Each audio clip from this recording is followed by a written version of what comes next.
not to go cliche, but to just find three girls that complemented each other, each being a bit more, distinctive in one way or the other. I was understudying Bette Midler as shtetl on Broadway, and then the film people came in, and Bette Midler said to me, "Rosalind, they don't want me.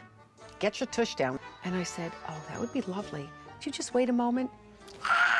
And I let out this blood-curdling scream, picked up the phone, he said, "Are you all right?" I said, "I'm fine." I think I had a total of 5 auditions. I did sing for Norman Jewison and John Williams. I did sing in New York, and then later I was flown out for a screen test for the role of Hava. We had one screen test with little spectacles, the way Shalom Aleichem wrote her, and one without little spectacles, the way we eventually played her. And when I found out that I got the role, there was a lot of celebrating in the small household. I want you to have these 2 scenes and these 2 songs memorized for tomorrow.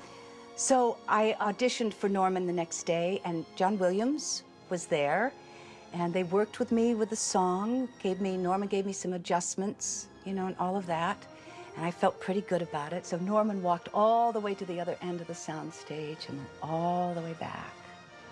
And he looked at me and he said, "You've got the part. You're gonna be a star."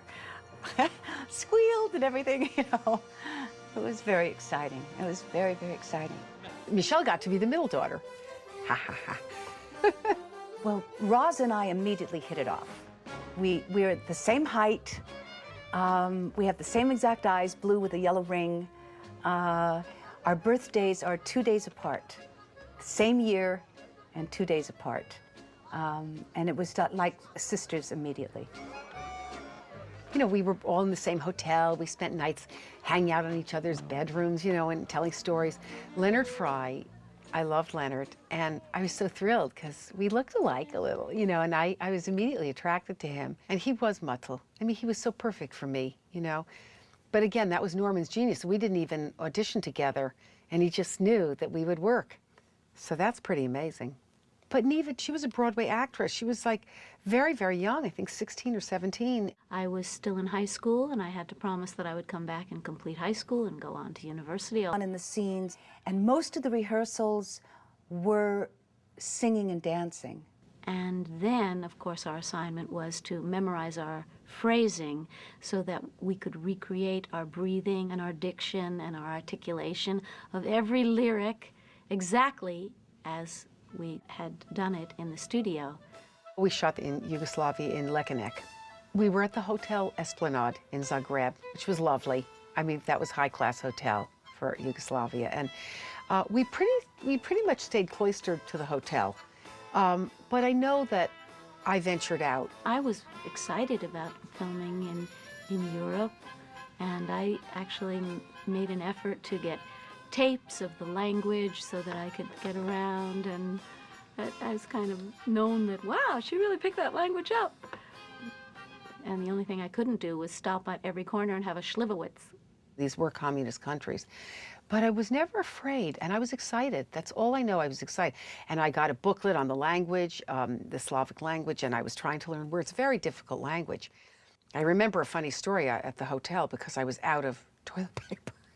And I couldn't tell the maid didn't understand me. I had to like mime it. So that was a funny, I remember that. You can only imagine, right? When we saw the village, it was just amazing. I mean, they built up this. I knew Yenta as, Florence Stanley, very dry, kind of sarcastic. And that's the only time I remember that he emulated the character and did like a follow me thing. I was going, what does he want me to do? And I finally said, oh, he wants me to be like Molly Picon. Mama, I found him! Will you be lucky? We all got together and discussed that that these were European women, that they wouldn't be shaving. We wanted to be real actors. So I remember we let our hair grow, and then we went to film it. And I remember we leaned back, and Norma goes, stop, cut. What the heck? What are you doing? We're letting the hair grow on our legs and the hair grow under our arms, And he goes, take them off the set, shave their pits. So bring me no ring, brew me no broom, find me once again, movie making, as opposed to doing it on stage, was that there really is no beginning, middle, and an end. He could put the little faces in the window at the end and really capture the longing of girls. Norman had to instruct this girl from New York. Even though I was a good actress, I still had to get used to walking a very large cow. He worked with each one of us differently. You know, he knew how to communicate what each one of us needed. I really appreciated, you know, him as a director, because it was, for all of us, all the three girls, three daughters, it was our first film. An enormous amount of patience and gentleness and suggesting, and he was wonderful to work with. I didn't consider myself a dancer, a great dancer, but I had a lot of help from the Broadway Fiddler on the Roof choreographers, Tommy Abbott, who had worked with Jerome Robbins, and Sammy Bays, and they told me, just run like you're gonna catch a bus. And I could relate to that. Topol as Tevye, portraying a man of honor and truth. Left. For me, it was a private moment because of the scene being completed and the tension of it, and of course you do things many times when you're shooting a movie. But for me, that particular response was a private one. It was an unforgivable sin in that era for a Jewish girl to not only not go through the matchmaker, but to marry out of her faith, and then to marry a Russian that were really against the Jews. So that was really hard. He could not have accepted that. Topol was wonderful to work with. He helped you find your mark. I was having difficulty getting the emotion at one point, and he was, you know, helping me with that. But actually, Norman again did so many takes of that. I felt like I did it when my tears were welling up. I did it when I was crying outright. I did it when I was dry-eyed, you know, and he could literally take it back to the editing room and create whichever performance he wanted. Shtetl was in my soul, and this was a great accomplishment, you know. So it's a legendary film that will live forever, and I'm just very proud that I was a part of it. This was a magic moment in my life. It was really, truly magical. It was an amazing experience. Being a part of Fiddler on the Roof is something that I am very proud of.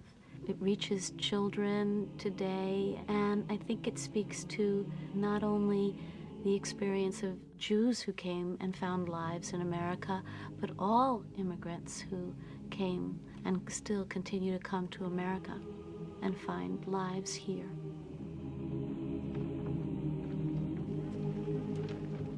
Might be a good time to speak about the people that are a part of the company that aren't here, that we pay tribute to by being here. That's right. Paul Mann, Leonard Frey, Picon, and Norma Crane.